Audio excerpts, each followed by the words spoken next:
Hi friends, welcome back to Farm Girl Diaries. It is peak harvest season here, and we have a ton of harvesting we're going to get done over this whole weekend. So right now I'm actually kind of fighting a cold. That's when I actually got sick. And I don't get sick, and I actually got sick last night. And I told my friends this morning, like, yeah, like I had a really bad night. Like I got sick last night. Like I had a fever and chills and the whole shebang. And it was actually everyone's like, you don't get sick. Like it was surprising. So we're actually going to take it easy today. I have a lot of stuff that I want to do, but I don't want to push my body too hard. My body is really fighting it. Like I got sick last night, but I woke up this morning, and aside from it's hard for me to talk and a sore throat, which has actually gone away, I feel fine. I just don't have a lot of energy. So we're going to take this whole preservation weekend that we're doing. We're going to take it very easy. I have ton to do. We're going to take it very easy. So today I went over to, we have a very large, I live near Lancaster, so if you're familiar with Lancaster, Pennsylvania, it is where we have a huge Amish community, and I love going over there. I buy all of my bulk stuff from over there, and I buy a lot of my produce from the Amish. They set up stands along the road, and I really love supporting them and supporting these individual farms, and you kind of get to know them as you go and pick up produce and stuff. And so I really love having this option close to home. So I went over there today, and so something I'm doing this year that I started last year is I'm trying to get everything in a 2-year rotation. So I don't want to be making the same things every single year. I want to have a 2-year rotation. So for instance, last year I did my peaches. I did a bushel and a half or 2 bushels of peaches, and we're a year in and I still have plenty of peaches. I actually need to start eating more peaches because I haven't like hit that halfway mark yet of my peaches. I'm close, but I'm not there yet. And we're at a full year since I've done these peaches. I've done it with apples. I didn't do apples last year because I had enough from the previous year, and now I am winding down on my apple products. So this fall, we're going to do another 2 bushels of apples, and we're going to have enough apples for the next 2 years. So I want to do that, particularly with my tomato products. I have tomato sauce, salsa, tomato soup, chili sauce. I do a lot with my tomatoes, and where I'm at, I don't have enough space to grow enough tomatoes to be able to do all of that for 2 years. I get 1 year from my tomatoes. I get 1 year out of everything, but I want to get 2.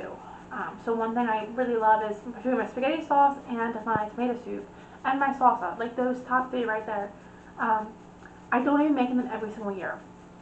I want to be able to do that once every other year, and maybe not necessarily all 3 of them. And I want to spread them out. So I don't want to have like all 3 of them be due this year, and then I don't make any next year, and then next year all 3 of them are due. I want to kind of stagger so that this year, like let's say I make the tomato soup, next year I make the salsa, the next year I make the tomato soup, and kind of like stagger it so that one, I'm not as reliant on all of my tomatoes. So if I have a bad tomato year, or we have bad weather or something like that where we don't get the tomatoes, I'm not up the creek with no tomatoes to make my tomato products.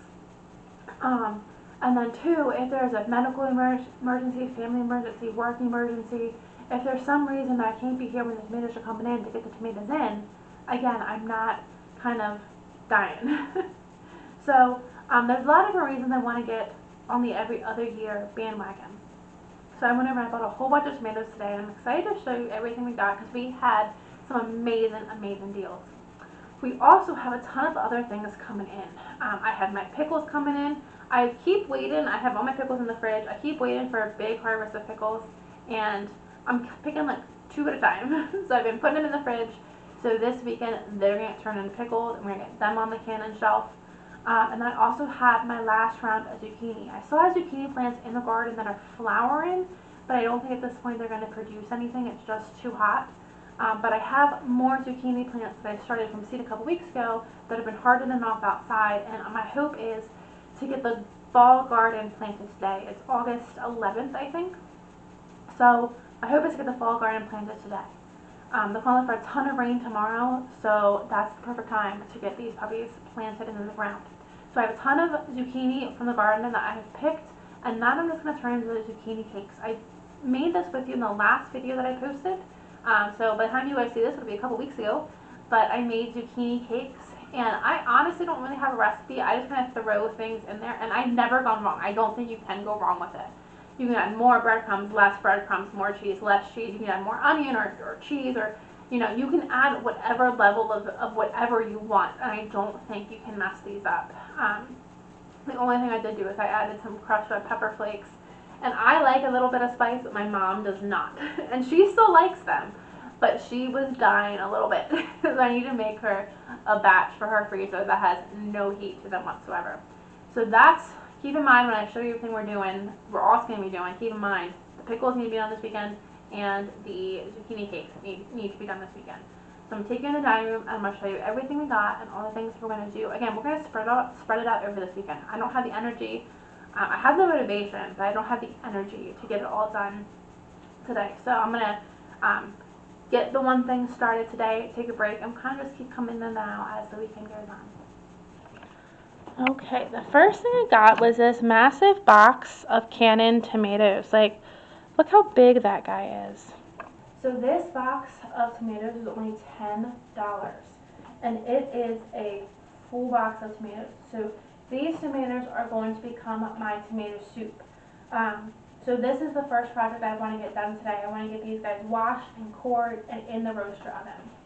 I also harvested all of my onions a couple of weeks ago, or probably a week and a half ago. And my onions did okay. They're pretty small. They're on the small side. If you look at my hand, they're on the small side.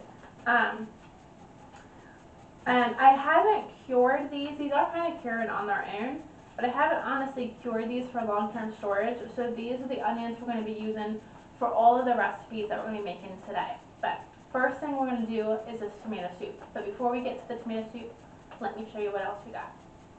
So I then went to an Amish run grocery store, and they had seconds.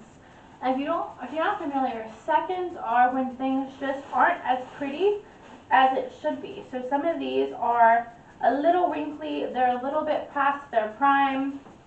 Honestly, I think they look great, but they're not what is considered to be store quality. So they're seconds.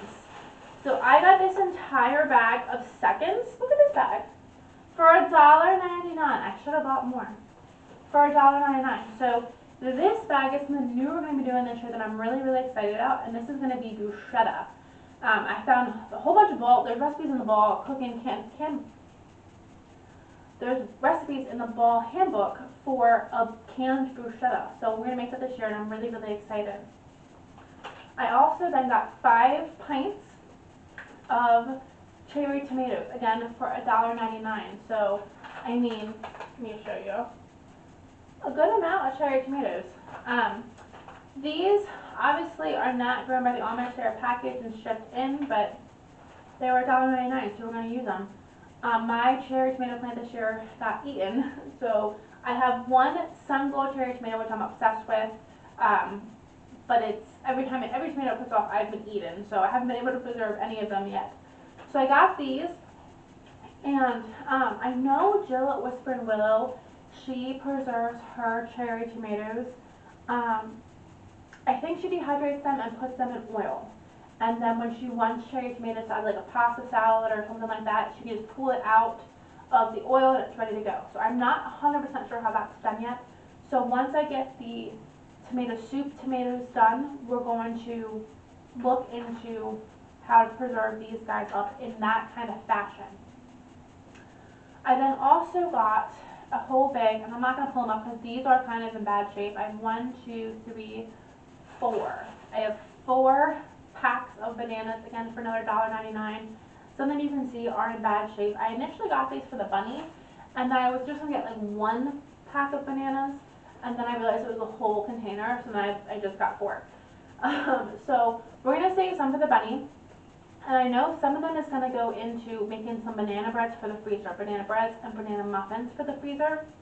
I think it would freeze really, really well. I don't know why they wouldn't. So we're going to do that. And then I'm also going to take my break here because I can feel my voice is tiring. I'm also going to look if there's any other ways to preserve bananas, if there's anything else we can do with them. So we'll stay tuned for that. And then I bought 4 cabbages, and I have 2 that I grew. I planted 6 cabbages, and I'm not really sure what happened. All 6 grew. 2 I picked, 1 was rotten, and I don't quite know what happened to it. I think I left 1 in there. I think I'm missing 2, so I have no idea. So I bought 4 big ones. Okay, sorry, you died. So I had to bring you back where I can have you plugged in. But I bought 4 big cabbages, and the cabbages, 2 of them are going to go into, I think, the 2 that I grew, and maybe 1 other. And I bought some really, really nice carrots. Let me show you these carrots. Hold on. Look how big this carrot is. Like, it doesn't even fit. It literally stretches almost the entire screen. Really, really nice carrots. So the 2 cabbages that I grew plus some of these carrots are going to become my pickled coleslaw that I like to can. I like to have pickled coleslaw on the shelf. And then the other cabbages, 2 or 3 of them, are going to become the first round of sauerkraut we're going to make this year. So sauerkraut is something else I want to have on the 2-year rotation. The pickled coleslaw, we're already on that 2-year rotation, so we're really good there. But I want to get that sauerkraut into that 2-year rotation as well. So the first thing we're going to do is I'm going to get my box of tomatoes. We're going to get all those tomatoes washed. We're going to get all those tomatoes cored. And I have my roaster oven. If you don't have a roaster oven, purchase a roaster oven. I actually just bought a second one. So I can have 2 batches of tomato stuff going at one time. Everything I make, my salsa, my tomato soup, my spaghetti sauce, all of that I do in the roaster oven. So it's really nice to even have multiples. So you can have kind of multiples going, cooking out at the same time, and then you have your canner running, and you run it one time, you know, one process of canning, not one process of canning, but like you get it out, you can everything in at once, and then you can kind of put it away, and you don't have to leave it on your stove like I do right now for days on end while you kind of can whenever you get a chance. I hope that made sense. It made sense in my head, but my head's a little foggy. So another reason I'm doing the tomato soup with those tomatoes is because my spaghetti sauce and my salsa, I roast those tomatoes, and that's not happening today. We want as easy as we can get today. So I'm just going to wash the tomatoes, and we're going to put those tomatoes directly into this pot, right from washed, cored, pot. And then we'll get them cooking. I'm also going to chop up some of my onions. We're going to get a whole bunch of those onions into this tomato soup. And we're going to let this go for a while before we worry about seasoning it. Let everything kind of cook down. I will say I do not peel my tomatoes. Peeling tomatoes is something that I find incredibly, incredibly annoying. It's not easy. So there are two big ways to peel your tomatoes. One, you can put them in the freezer. When you pull them out and thaw them, the skins fall right off. Or you can blanch your tomatoes. And again, it's the same thing. You blanch your tomatoes, the skin peels right off. When I'm doing my tomato products, like my spaghetti sauce, my salsa, my tomato soup, I don't want to do that. Now, as I gather tomatoes from the garden, I will put them in the freezer, and then once I have a batch big enough for spaghetti sauce or whatever, I'll pull them all out, and then if some come off, then that's great. But what I'll do is I'll put these tomatoes, skin and all, into this pot with the onions. I will let it all cook down, and then I'll get my immersion blender out. I'll immersion blend a good chunk of this, make sure that I get you know, nice and blended, and then I strain it. And by straining it, I really kind of strain out those big peels. So that's the process that has worked for me. It may be more steps, but those are steps that I can handle. So we're gonna get these tomatoes washed, poured, and in my roaster.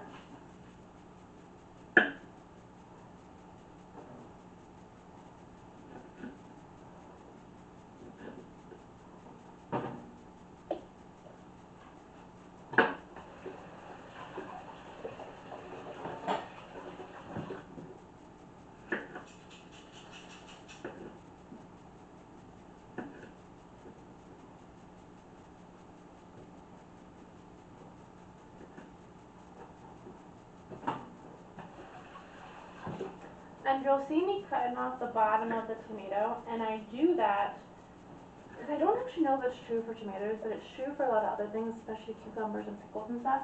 You're supposed to cut off the bottom of it, like the tail of it, because if you leave it in there, it'll actually make the product bitter.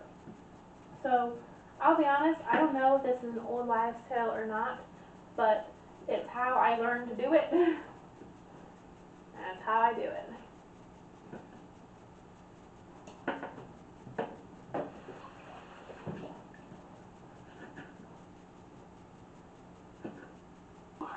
To me. Oh, well, that is worth celebrating and praying for all year long.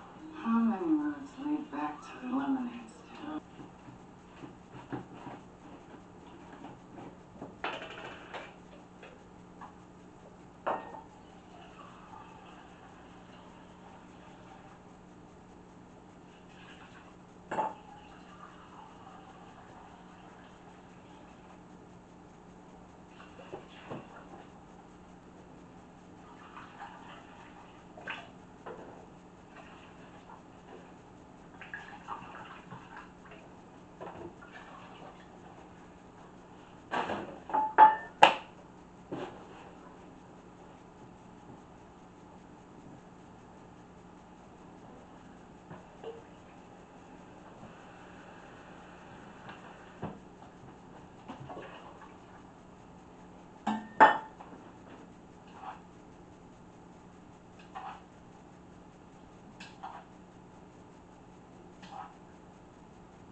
Okay, same day, a little bit later, I am going for round 2 of tomatoes. We're gonna get something made today. I'm gonna get canned today.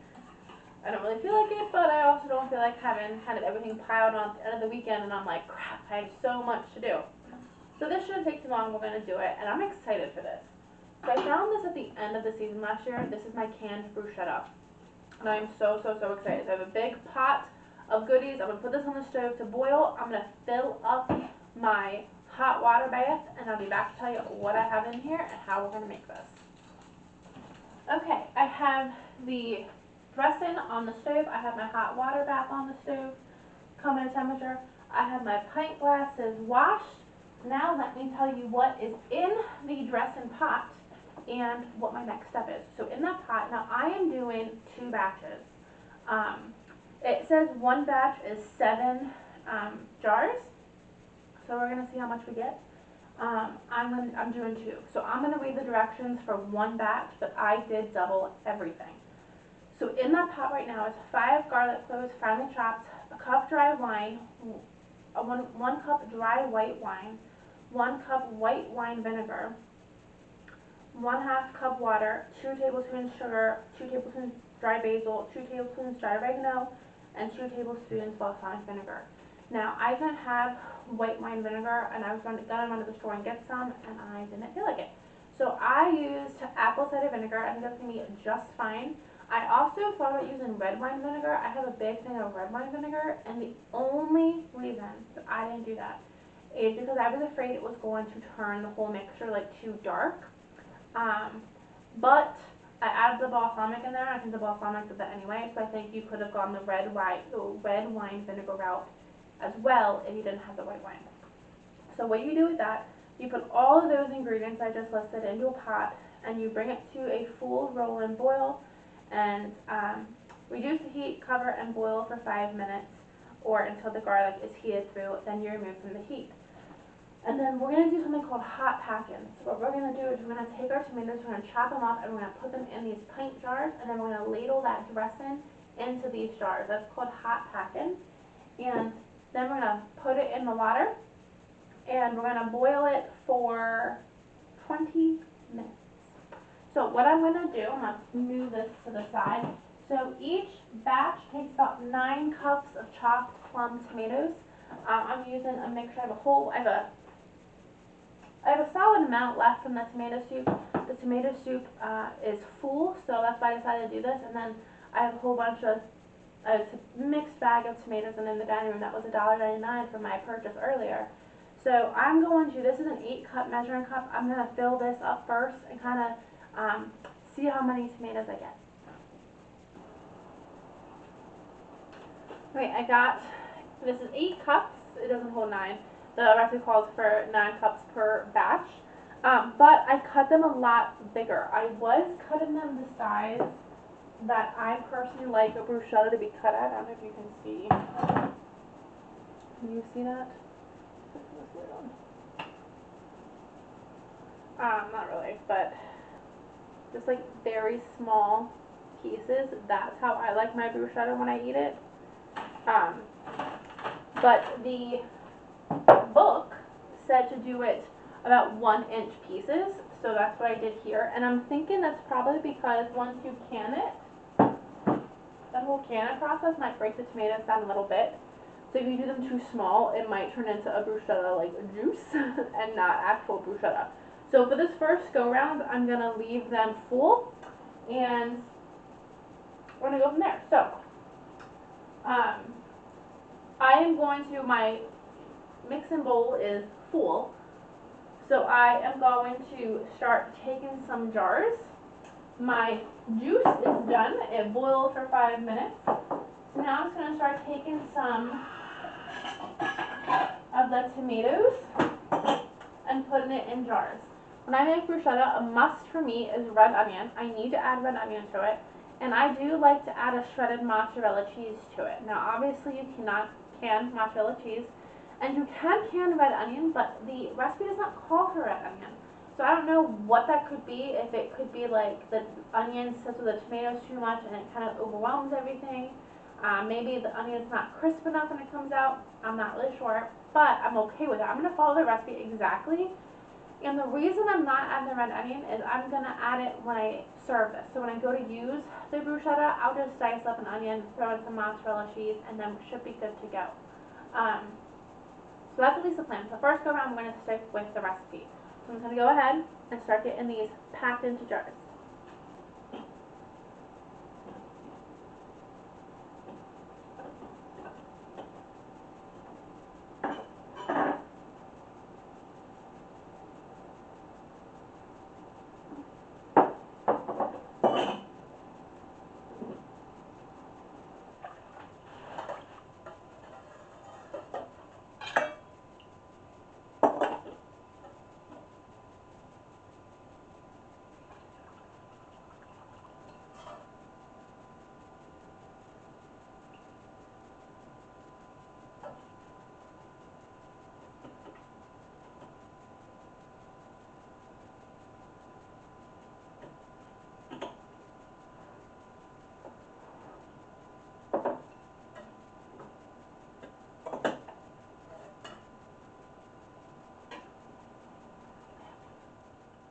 Okay, let's talk about a quick canning tip.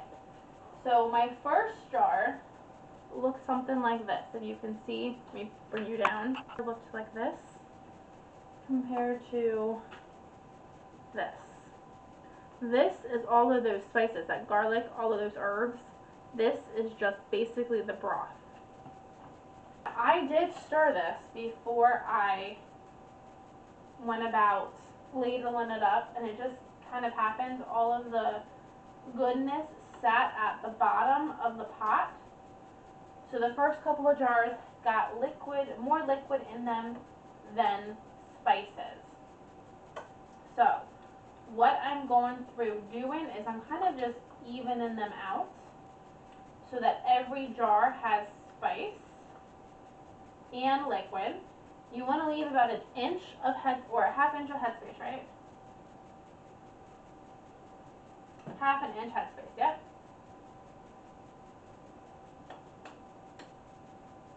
And I'm pushing those tomatoes down. Just like pickles, peaches, apples, you really want to pack those tomatoes in. Push them down the jar. Don't be afraid to hurt them a little bit. If you don't, when you add the liquid, all of the tomatoes are going to float up to the top of the jar, and you're going to see a lot of leftover space. It's not a big deal. I guarantee it'll happen here. Not the end of the world. It'll be just fine and delicious, but it is a way to kind of get more bang for your buck. And I'm kind of going through pushing. I'm looking for about a 1/2 inch head space in each one. I think that looks really good. Let me show you the top of them. So I think I kind of fixed the spice problem. And now I did this as I was going. The reason I'm using this is actually a skewer, but I use a chopstick too, is you want to get any air bubbles out. So when I was pouring the liquid, you could see that the liquid wasn't going the whole way in. So you kind of go ahead and you create these little air bubbles, or these air pockets. You kind of want to poke them out, and you can see as I'm doing that, all the air bubbles rise into the surface. So I'm just going to go with this skewer a bit.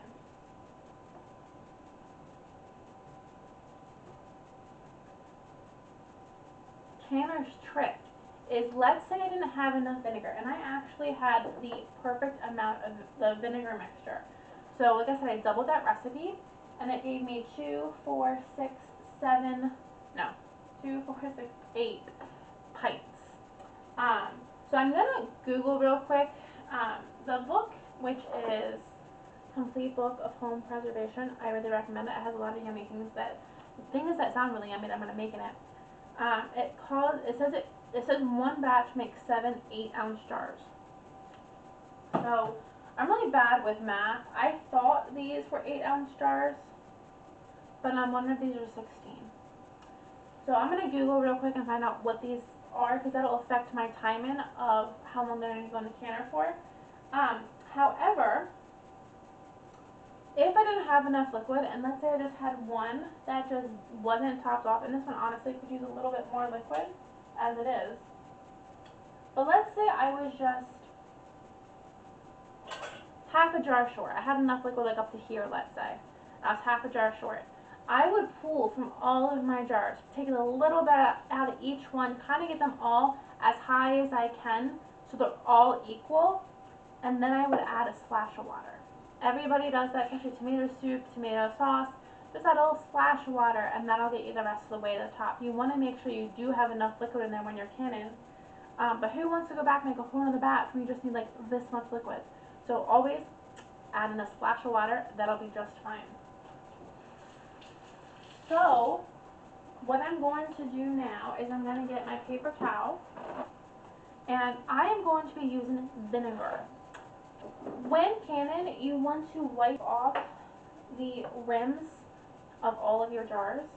Typically I use water, but because this is vinegar itself and wine, and it is a bit more on the sticky side, I'm just going to use vinegar.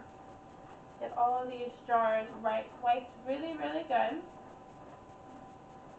And I did not go through the tomatoes. I went through the tomatoes that I bought specifically for this project, and I didn't honestly touch the tomatoes that were left over from the tomato soup. So, we're gonna use them for something else. I'm not quite sure what yet. I have lots of things I need to make with tomatoes, so I'm not the least bit upset that I have tomatoes left over. But we're gonna wait, and I'm honestly gonna open one of these sooner rather than later to see if it's really good, and I want to do a whole nother batch. So 8 pints. It might be so good I might want to like do another 8 pints, you know. So I'm really excited. I'm really excited to have this as just regular bruschetta. Chop up a red onion, maybe add some fresh herbs if you have them. Add some mozzarella cheese, and then you can serve it with chips. You can serve it on bread. My favorite way to eat this is get a loaf of French bread, and there's like some cream cheese mixtures you can put on them, but make like a cream cheese mixture, and then top the bruschetta, and then just some balsamic cheese or balsamic glaze. So good. So that's obviously the number one way we're gonna enjoy this. The other way I want to enjoy this, I'm really excited for the idea of this being like fresh tomatoes. So if I want to top like maybe some tacos, if I want to top what was the main thing? Enchiladas. If I want to like top it with like a pico de gallo kind of thing, um, I'm thinking this might be the way to go.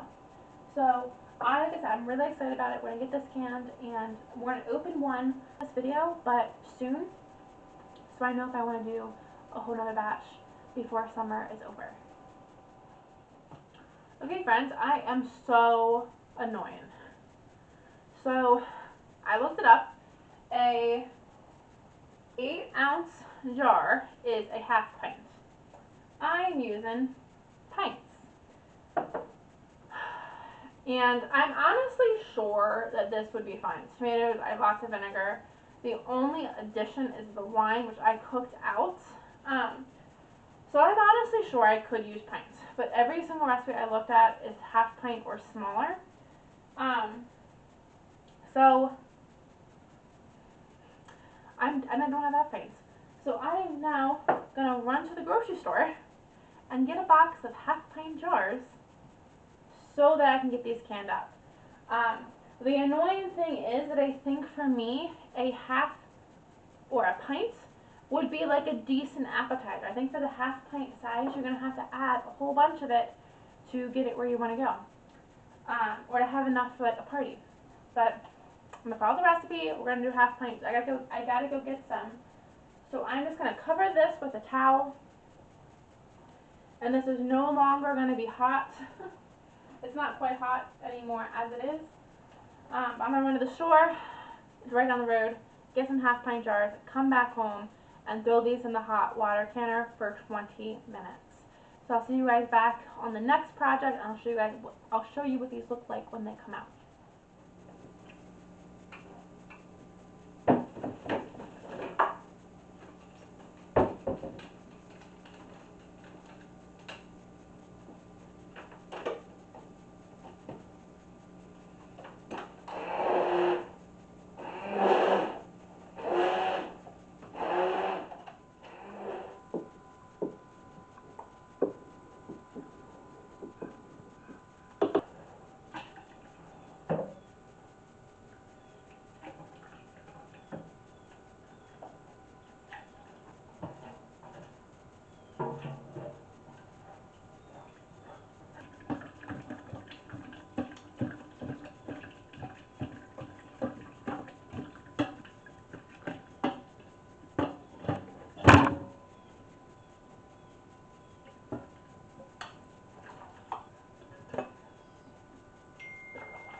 Strained the tomato soup. Now I'm going to add in my onions and garlic. The reason I add this in now is because if I had added these onions in with the tomatoes while they were cooking, I would have strained the onions out in with my tomatoes. So this way I still have little pieces of onion in the soup. Same with my garlic. And then don't let these onion or tomato bits, I don't really want to tip it over because it's messy, but don't let them go to waste. I'm going to put them in the dehydrator and dehydrate them and then pulsify them into a powder, and that is what I use for my tomato paste. A little bit of that with some water makes a fantastic tomato paste, and that way the entire tomato is getting used.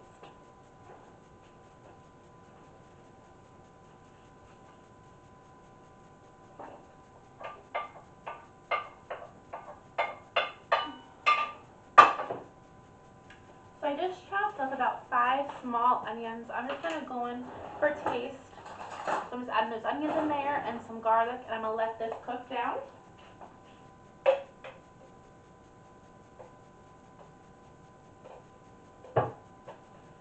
We're also going to be adding in spices.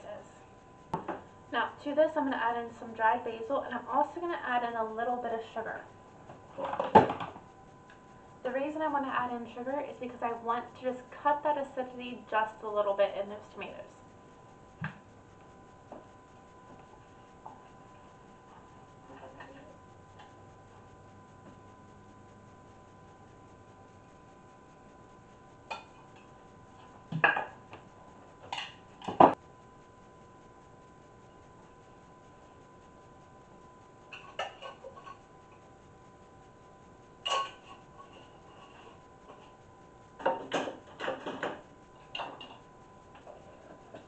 And then I'm also going to add in a little bit, just a little bit of oregano.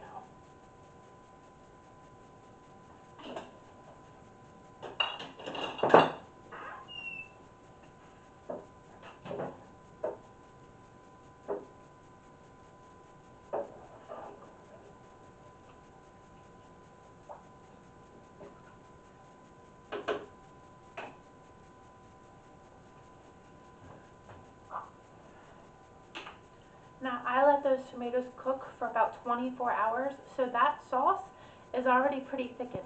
If you just cook the tomatoes, blended them, and left them back in the pot within a couple of hours, you would want to let that sauce sit and thicken up until you have a nice soup consistency. I know when I use this soup, I like to add some cheese to it, some cream cheese, some pepper jack cheese, and so that kind of helps, and some milk, and that all kind of helps thicken it a little bit. So I already really like the consistency of my soup. So you do what you think is best for your taste buds. But this one, we're just gonna let those onions cook, all those flavors meld, and then we'll be back. I forgot salt and pepper. We have to have salt and pepper. I'm gonna add salt and pepper, and then I'm gonna let it sit for a little bit. It is the next day. This tomato soup is done. I just tasted it, added a little bit more salt, and it is, delicious. So this roaster was full of tomatoes, and so it cooked down to about halfway. So we're gonna get this jarred up. And so with tomato soup, I couldn't find a good recipe.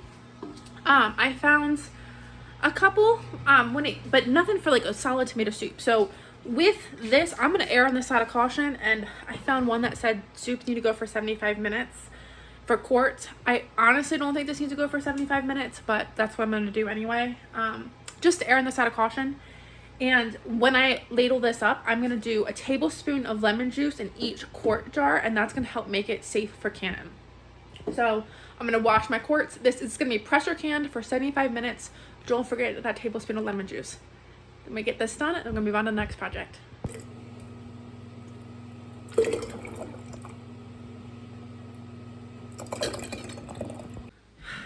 It is busy, but we are getting so much done. I just got the first round of tomato soup out of the canner. That took a very long time. And while I did that, I had 3 quarts of pickles going. These 3 right there. We have those pickles. Those I just used a bread and butter mix. Now, here's the thing. The bread and butter, and you can make this super, super easily. These were on sale, and I picked a couple up. Just the Mrs. Wages. This calls for 9 to 11 pounds of pickling cucumbers. I had, I think, 3 pounds? Not 9 to 11.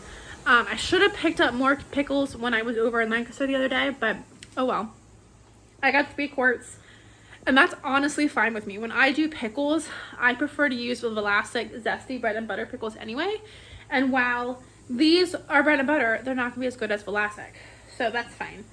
So these 3 quarts are going to be great when I have people over for dinner and stuff. I can put out my pickles, and then I can say, oh yeah, that's all mine. So that's completely fine. So with those 3 quarts, I just kind of halved the recipe. So I have a bowl of bread and butter spice mix left over, and I kind of just went by taste. Adding the sugar and then vinegar, just went by taste. So I kind of just eyeball it, and it works just fine. So I had those going. We have our second round of tomato sauce. It's only 2 quarts tomato sauce going in the canner, so I'm running it for 2 quarts, and that's going to be annoying but it is what it is. We have an entire bowl of cabbage, and there is carrots down there. That is going to be my coleslaw mix, so I have that weeping currently. which means I just put salt on it. I don't know if anyone else calls it weeping or if it's just me, but we're just drawing out some of that water. And then we're going to make the brine for that. I'll bring you guys along for that. And then I have another big bowl of zucchini. This is zucchini cakes. You guessed it, that is also weeping. So I get some of that water out. And now we're going to, I'm not bringing you along for everything because that would make this video 15 million hours long. But we're going to start working on our sauerkraut. So I make my own sauerkraut every year. And it's something that is so easy to make and fun to make. So sauerkraut is a fermented food, and you don't have to have anything fancy. The first year I did sauerkraut, I did it in quart jars, and it works just fine. You just need a weight of some sort, and I improvised. I think I had like a quarter pint. I filled it with water, and I used a cabbage leaf, and I put that on top. I didn't save any cabbage leaves. I forget that every single year. You're supposed to save some cabbage leaves. I forgot. We'll see if we can't make that work some other way. Anywho, you put a cabbage leaf down, you put a weight down, and you just want your sauerkraut to be covered in its juice, in the brine. And so you can do it in quart jars, and that works just fine. I did buy, let me show you, a sauerkraut crock. This is a 2-gallon crock, ouch, that I just put on my finger. And it needs wash, so like it's gonna be dirty because I haven't washed it yet. And 2 weights, okay? So when it comes to sauerkraut crocks, if you look on Amazon or on eBay or Google or whatever, sauerkraut crocks are super expensive. However, they're actually not that expensive. I got this big bad boy for 20 bucks. Now this was I think I got this the year of COVID. So I'm assuming it's gonna be a little bit more, but I've seen sauerkraut crocks no cheaper than $60 on like Amazon, Walmart, eBay, what's classified as a fermented crock, and you don't need those. So I just have a big crock. I put my weights on, and I cover it with a hand towel, and that's how I make my sauerkraut now. Now with sauerkraut, if you're not familiar with sauerkraut, I'm in Pennsylvania, so it's a very Pennsylvania Dutch thing, so everyone in my life knows what sauerkraut is. But sauerkraut is a fermented cabbage, and I think it's really good. If you haven't had it, try it, and before you try it, put a little brown sugar on it. Some people like are scared of sauerkraut.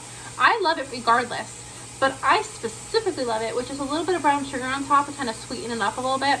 It's really good. It's great with hot dogs and with pulled pork.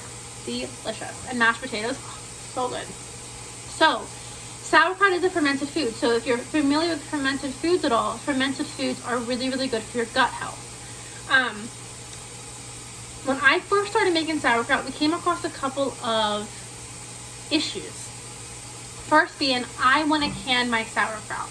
I didn't want to, so you can take this whole crock and put it in your root cellar, put it in your fridge, put it in a cold part of your house, and you can let it go continuously.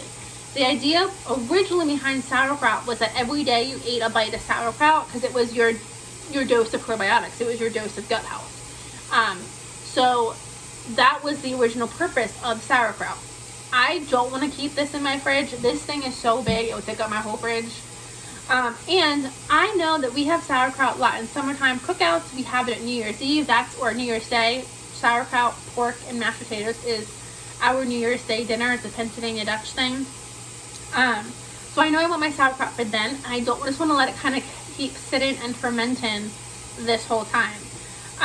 So what I do is I can my sauerkraut. You can can it, and I can it. However, canning it takes away some of the better benefits of the sauerkraut. So my canned sauerkraut tastes delicious. It's fantastic. But it doesn't have that same good gut health that fresh sauerkraut would have. My canner is getting ready to come up to temperature here soon. I gotta put the weight on it in a few minutes. So there's just some things to think about if you decide to make sauerkraut, what your plan is. Do you really want it for the gut health, in which case make a smaller batch and make it more often and keep it in your fridge? Or if you're like me, make it in one big batch and can it. So that is what I'm going to do. And here is how you make sauerkraut. It's super, super easy. So this crap needs to go in the sink because it needs washed. I have a big bowl of shredded cabbage. Now, sauerkraut, as you can see, like big pieces of sauerkraut. Sauerkraut kind of wilts. We're kind of going to ferment this, so it's going to wilt. So you don't want to cut it in small pieces. My coleslaw was very finely shredded. I don't want that for my sauerkraut. I want to be able to get a good honking piece of sauerkraut. So I cut them with a knife in actually big chunks, right?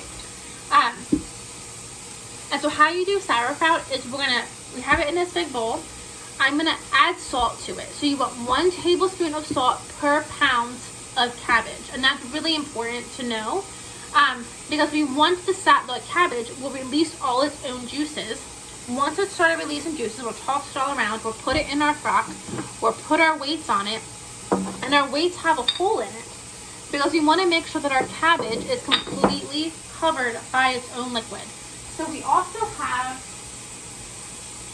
a sauerkraut pounder. My dad made this from my tree in the backyard that I had to take down last summer. So this is the last remaining piece of that tree, and I love it so much. So I use this to pound the cabbage, and we're just gonna keep doing that over the course of the day just so it releases all its liquid. Then we put our weight on it and we make sure it's completely covered in its own liquid, and then we put it on a counter and you let it sit for 2 weeks or so until you get the taste that you want. Some things I have found, don't run away. If you're still here with me, if you made it this far in this video, do not run away yet. If you don't add enough salt to your cabbage can get slimy. If it's not covered by the brine, it can get slimy. So sometimes you might just have to, don't run away, you might have to scrape off the top of the sauerkraut. I lost a lot of people right there, I know it. But the bottom of the sauerkraut is still fine. So fermented foods is scary. I understand it's a very scary topic, but it's so worth it. If you do it right though, which means weigh your cabbage, add your amount of salt, make sure it's covered by the brine, make sure it's never not covered by the brine, you should have very good success. So I let this go for about 2 weeks, and it will start to smell sauerkrauty, and you'll see there'll be bubbles. With the fermentation process, you'll see bubbles on the top of the surface. And it'll smell like sauerkraut, and at any point in the process, you can try it and see if it tastes like sauerkraut. So I will do that. I will try it around the 2 week mark to see how it tastes. And if I'm happy with the sourness of it, I will can it up. And so when I can it up for reference, I don't have an empty jar with me, I fill up the jar and I will boil hot water and I will top the jar, and I'll press it. I'll use like a pickle press. I'll press that sauerkraut really tightly. I'll cover it with hot water and then I can it. This is how I forget how long I can it though. Quart jars for 20 minutes. 20 minutes. So I'll can it, and then that'll be that. So I like to, you don't need to fill it up with water, but I found I have a better sauerkraut in the end when I just top, and you use the brine of course that it's in, but if it doesn't fill the whole jar, just top it with a little bit of water. So I have weighed my cabbage in this bowl, and it came back around 11 pounds. So I'm going to go with around 10 pounds. I'm going to say my bowl, which I think weighs more than a pound. I'm going to say my bowl weighs 10 pounds, and I'm going to add a tablespoon of salt for every pound of cabbage. And then we're going to use our pickle press, and we're just going to let it sit and let it weep, and I'll show you what it looks like when we're done. It has been an incredibly long day. I don't even know what time it is. I think it's around 1 o'clock. I don't honestly even know. But we are checking things off our list. And somehow I still have motivation. So we're going to keep going. So we are getting ready to can our coleslaw. So right now this is just our cabbage and our cabbage and our carrots that we shredded really finely. I salted this, and then I let it weep for about 2 hours, and then I gave it a good rinse in. Oh my gosh, this camera's really picking up how hot I am right now. In the stove here, we have the brine. So the brine is 3 cups sugar, 1/3 cup water, 1 1/2 cup apple cider vinegar, and then 1 and 1/2 teaspoon of mustard seed and celery seed for 1 head of cabbage. So I quadrupled that because I think I did about 5 heads of cabbage. So all we do now is we take that broth. I'm going to ladle it into my coleslaw jars, and then I need more kitchen space. I'm going to bring my hot water bath that's still full of hot water, put it back in the stove, bring that up to temperature, and I'm going to can this for 15 minutes. My kitchen is hot, and I am starting to get a little tired, but we are getting things done. I have my tomatoes and my peppers in the oven. That is going for salsa, so as soon as that gets done, I'm going to turn it into salsa. I have my sauerkraut here, which I just kind of keep coming and pushing down. Gonna let that go. And I think the last thing that I still need to work with today is our zucchini cakes. So the list is getting small. The end product list so far is not very big. Oh, and I have carrots. So this is my second batch of tomato soup, just 2 jars. It'll be done in a minute and a half. I can turn the stove off. That took 75 minutes each time. I don't know if I actually need to go that long or not, but it's not gonna hurt it. And then I'm gonna do another load of carrots. So I just have 2 carrots, 2 really big carrots. We're just gonna chop them up and dice them up into pieces. And I like using them for like chicken pies, chicken soups, all that stuff. So all you do with them, I'm gonna dice it up, put it into a pint jar, top it with some boiling water, and then throw it into the canner. I think for 15 minutes, but I need to hold on, I think I have it open. I may not have it open, but I might. No, I need to look it up. That they need to be pressure canned. So as soon as this load of tomato soup is done, I'm gonna get another load of carrots in there, and we are being incredibly productive. I'm hot, I'm gonna be tired tonight, but we are being productive. Hi, it's the next day. This video was just taking the course of like my entire weekend.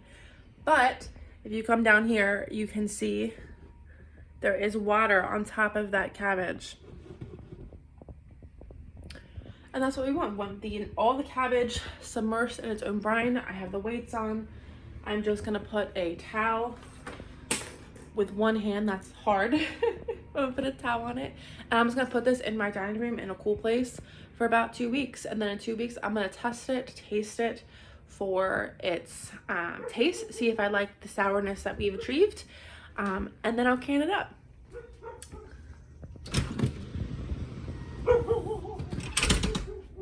And then the only thing I have to do yet today is I have my salsa going in here. I need to test this. See, I tasted it last night and it tastes like it was on point. I just added some cilantro, some cumin, and some salt to it. And it tasted so far really good. So I let it go all night because I didn't feel like canning last night. I was tired. So we're just gonna get that canned up. And that's been a productive weekend. So let me show you everything else we've done. So my dining room table is very messy, but we did a whole bunch of our coleslaw. Our coleslaw came out really pretty. We got our tomato soup done. So when I do the tomato soup, I do 2 quarts at a time. So this is 1, 2, 3, 4 meals, and then a small one. So I'm kind of annoyed that I don't have an even number here, but this will last me for about 2 years. I do between 2 and 3 rounds of my pepper jack soup a year. So two of these quarts, I add pepper jack cheese, cream cheese, Worcestershire sauce, and a splash of either milk or cream. And it makes this really spicy, delicious, not like soup, you can control the level of spice, but like delicious soup that is perfect on a winter day. Then I did 3 jars of bread and butter pickles. So I'm excited to have them on my shelves. And then I did 3 jars of carrots. So I did carrots because I like to just use carrots in easy dishes. So I just did 3, and that'll be probably good for this year. I may do more later, but for right now, that's fine. We had extra coleslaw brine, so I don't know if I'll actually use this or not, but I couldn't bring myself to throw it away, so I canned that up. And then we have all of the bruschetta that we canned up, and we ended up getting a lot of jars of bruschetta. So I hope we like this because I have a lot of it. So it has been a busy weekend. So I need to get that salsa canned up today. I also have a whole bunch of bananas. I'm gonna turn the bananas into banana bread for the freezer. Can the salsa, and then I have like other house chores. Like I want to do laundry and clean out my fridge and possibly mow the grass today. So it has been an incredibly busy weekend, but an incredibly productive weekend. So thank you guys for joining me, and I'll see you guys on the next video. Bye, friends.